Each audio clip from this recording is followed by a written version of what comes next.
కమ్మని పప్పు కాచిందెయ్యి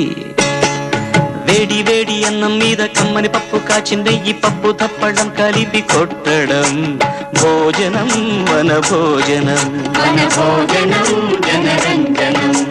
తల్లి తోడు పిల్ల మేక తల్లి తోడు పిల్ల మేక ఆలు మగలు అత్త కోడలు బాసు బంటూ ఒకటేనంటూ కలవడం భోజనం వన భోజనం